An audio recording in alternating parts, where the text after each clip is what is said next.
Nous sommes aujourd'hui à Gatineau, sur le bord du lac Lémy, pour la 5e étape de la Coupe du Québec. On surveille pour vous les triathlons olympiques, sprint et la catégorie U15-U17 pour sa finale régionale.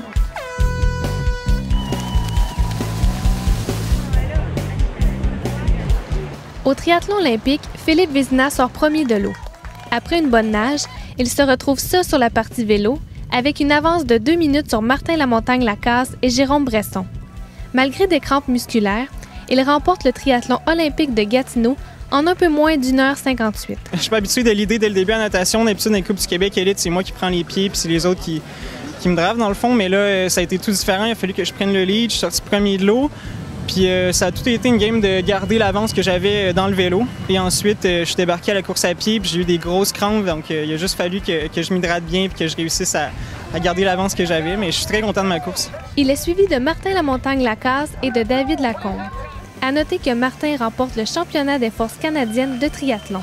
Mais pour nous autres, au niveau des forces canadiennes, ça a un enjeu d'une assez grande importance avec le titre là, des forces canadiennes. Puis pour nous, l'équipe militaire, c'est la première étape pour se qualifier pour les mondiaux militaires en 2015 en Corée.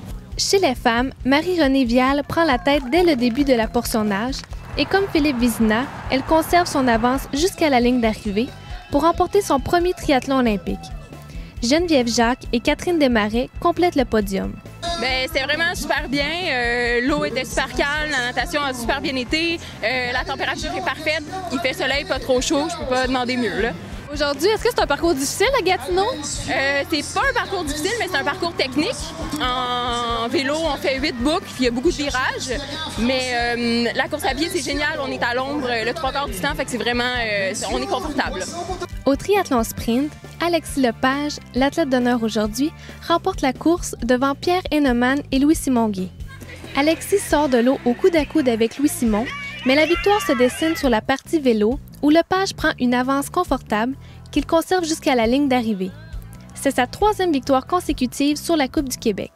Dans le fond, c'était une course de préparation pour la semaine prochaine. Je m'en vais à Toronto faire une Coupe panaméricaine. Donc, il fallait que je nage vite, que je bike vraiment fort. Puis après ça, en course à pied, il fallait que je reste quand même assez mollo. Donc, j'ai fait le plan à merveille, là.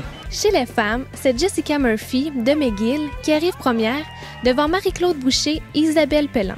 Jessica ne sort que 7e de l'eau, mais son bon travail sur le vélo lui offre la première victoire de sa saison. It was good. I really enjoyed it because I have only done an Olympic so far this summer, so it was nice to do the shorter distance.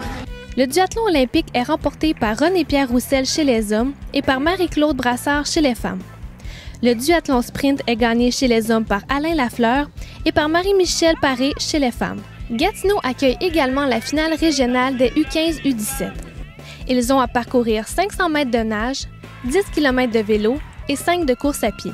Chez les U17, belle victoire de Simon-Olivier Rousse. C'est Émilie Larin-Larouche qui l'emporte chez les filles.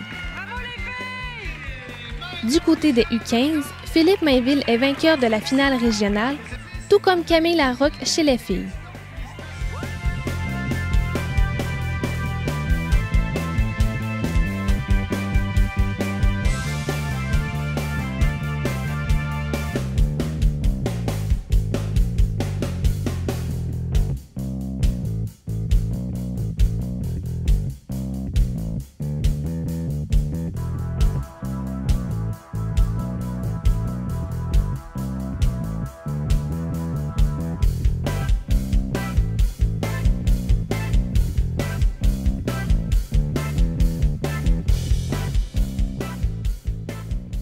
Ce fut une très belle 23e édition pour le triathlon de Gatineau.